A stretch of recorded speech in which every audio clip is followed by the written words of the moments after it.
മെഗാകോക്ക് ഫീതിയിൽ വടക്കൻ ജപ്പാൻ 8.0 അല്ലെങ്കിൽ അതിൽ കൂടുതൽ റിക്ടർ സ്കെയിൽ തീവ്രതയിൽ ഉണ്ടാകുന്ന ശക്തമായ ഭൂകമ്പങ്ങളാണ് മെഗാക്യൂക്ക്. ഇന്നലെ രാജ്യത്തിന്റെ വടക്ക് കിഴക്കൻ തീരത്ത് കടലിൽ 7.7 റിക്ടർ സ്കെയിൽ തീവ്രതയിൽ ശക്തമായ ഭൂകമ്പം ഉണ്ടായതിനു പിന്നാലെ ജാപ്പനീസ് കാലാവസ്ഥാ ഏജൻസിയാണ് ഈ ആഴ്ച മെഗാക്യൂക്ക് ഉണ്ടാകാൻ സാധ്യതയുണ്ടെന്ന മുന്നറിയിപ്പ് നൽകിയത്. പ്രാദേശിക സമയം വൈകിട്ട് 4:53 ഭൂകമ്പം ഉണ്ടായതിനു പിന്നാലെ ഇവേറ്റ് പ്രവിശ്യയിലെ കുജി തീരത്ത് 80 സെന്റിമീറ്റർ വരെ ഉയരത്തിൽ സുനാമി തിരകൾ റിപ്പോർട്ട് ചെയ്തിരുന്നു.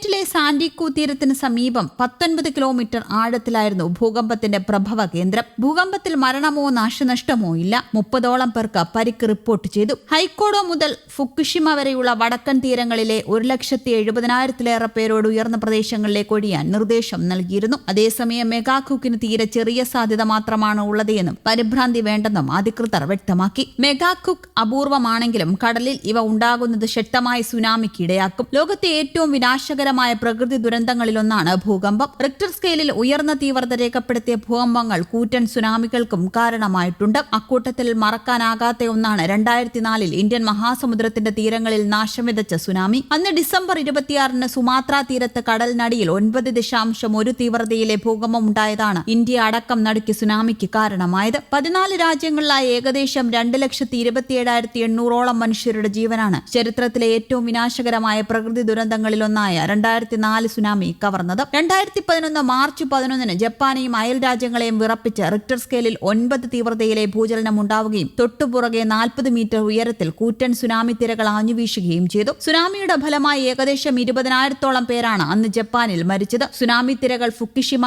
ആണവ നിലയത്തിലേക്കും ഇരച്ചു കയറി. റിയാക്ടറുകൾ ചൂടായി ഉരുകി റേഡിയോ ആക്റ്റീവായ നീരാവിയും ഹൈഡ്രജനും ആണവ നിലയത്തിന് പുറത്തേക്ക് പ്രവഹിക്കുകയും ഒടുവിൽ പൊട്ടിത്തെറിയിൽ കലാശിക്കുകയുമായിരുന്നു. 1986 ചെർണോബിൽ ദുരന്തത്തിനു ശേഷം ലോകം കണ്ട ഏറ്റവും വലിയ ആണവ അപകടങ്ങളിലൊന്നായിരുന്നു ഫുക്കുഷിമയിലേത്. പ്രദേശത്ത് കൂടുതൽ ഭൂകമ്പങ്ങൾ ഉണ്ടാകാൻ സാധ്യതയുണ്ടെന്നും JMA ഉദ്യോഗസ്ഥർ മുന്നറിയിപ്പ് നൽകിയിട്ടുമുണ്ട്. പ്രധാനമന്ത്രിയുടെ ഓഫീസ് ക്രൈസിസ് മാനേജ്മെന്റ് ടീമിനെയും രൂപീകരിച്ചിട്ടുണ്ട്. മുന്നറിയിപ്പ് പുറപ്പെടുവിപ്പിച്ച പ്രദേശങ്ങളിൽ താമസിക്കുന്നവർ ഉയർന്ന പ്രദേശങ്ങൾ പോലുള്ള സുരക്ഷിതമായ സ്ഥലങ്ങളിലേക്ക് മാറണമെന്ന് പ്രധാനമന്ത്രി സനി തക്കൈച്ചി നിർദ്ദേശിച്ചു. 4 പ്രധാന ടെക്ടോണിക് പ്ലേറ്റുകൾക്ക് മുകളിൽ സ്ഥിതി ചെയ്യുന്ന രാജ്യമാണ് ജപ്പാൻ. ലോകത്തെ ഏറ്റവും വലിയ ഭൂകമ്പ സുനാമി സാധ്യത പ്രദേശം. ലോകത്തിലെ ഭൂകമ്പങ്ങളുടെ 18%-ലധികവും ജപ്പാനിലും സമീപ പ്രദേശങ്ങളിലുമാണെന്നാണ് കണക്കുകൾ സൂചിപ്പിക്കുന്നത്. അതേസമയം ഇവയിൽ ബഹുഭൂരിപക്ഷവും ചെറിയ ചലനങ്ങളാണ്. ഏകദേശം 125 ദശലക്ഷം ആളുകൾ താമസിക്കുന്ന ജപ്പാനിൽ എല്ലാ വർഷവും ഏകദേശം 1,500 ഭൂകമ്പങ്ങൾ ഉണ്ടാകാറുണ്ടത്രേ. കൂടാതെ ഓരോ 5 മിനിറ്റിലും രാജ്യത്ത് ഏതെങ്കിലും തരത്തിലുള്ള ഭൗമചലനങ്ങൾ രേഖപ്പെടുത്തുന്നുമുണ്ട്. 400-ലധികം സജീവ അഗ്നിപർവ്വതങ്ങളുള്ള പസഫിക് സമുദ്രത്തിലെ റിംഗ് ഓഫ് ഫയർ എന്ന് വിളിക്കപ്പെടുന്ന മേഖലയും ജപ്പാനിലൂടെയാണ് കടന്നു പോകുന്നത്. 2011 കടലിനടിയിൽ 9.0 തീവ്രത രേഖപ്പെടുത്തിയ ഭൂകമ്പത്തെ തുടർന്നുണ്ടായ സുനാമിയിൽ 18,500 പേർ മരിക്കുകയും ഫുക്കുഷിമ ആണവ ദുരന്തം ഉണ്ടാകുകയും ചെയ്തിരുന്നു. ജപ്പാന് സമീപമുള്ള നാൻകായ് ട്രഫിൽ 9.1 തീവ്രതയിൽ ഒരു ഭൂകമ്പം ഉണ്ടായാൽ മിനിറ്റുകൾക്കുള്ളിൽ 10 മീറ്റർ ഉയരത്തിൽ സുനാമിക്ക് കാരണമാകുമെന്ന് 2024 ജപ്പാൻ മുന്നറിയിപ്പ് നൽകിയിരുന്നു. 2,98,000 പേർ കൊല്ലപ്പെടുകയും $2 ട്രില്യൺ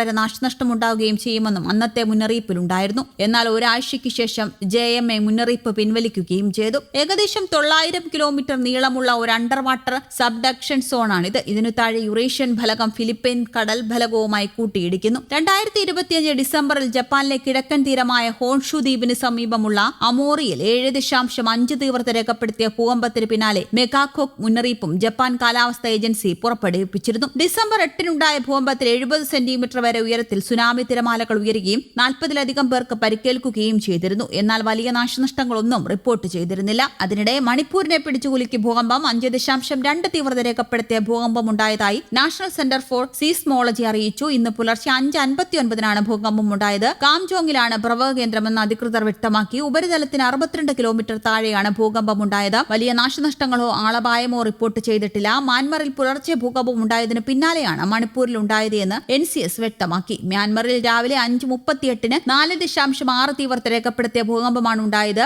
ഇന്ത്യ മ്യാൻമർ അതിർത്തിക്കടുത്തായാണ് മണിപ്പൂരിലെ ഖാൻജോങ് സ്ഥിതി ചെയ്യുന്നത്. കൊളംബിയയിലും ഇക്വഡോറിലും രാവിലെ 7:52 5.4 തീവ്രത രേഖപ്പെടുത്തിയ ഭൂചലനം അനുഭവപ്പെട്ടു. ഇന്നലെ വടക്കു കിഴക്കൻ ജപ്പാനിൽ 7.5 തീവ്രത രേഖപ്പെടുത്തിയ ഭൂകമ്പത്തെ തുടർന്നാണ് ഇന്ന് മണിപ്പൂരിലും ഭൂകമ്പം ഉണ്ടായിരിക്കുന്നത്. ഇതിനെ തുടർന്ന് ജാപ്പനീസ് കാലാവസ്ഥാ ഏജൻസി സുനാമി മുന്നറിയിപ്പും നൽകിയിരുന്നു. ഇവേറ്റ് പ്രിഫെക്ചറിലെ കുജി തുറമുഖത്ത് 80 സെന്റിമീറ്റർ സുനാമി രേഖപ്പെടുത്തിയതായി JMA അറിയിച്ചു. News desk Kerala Kaumudi.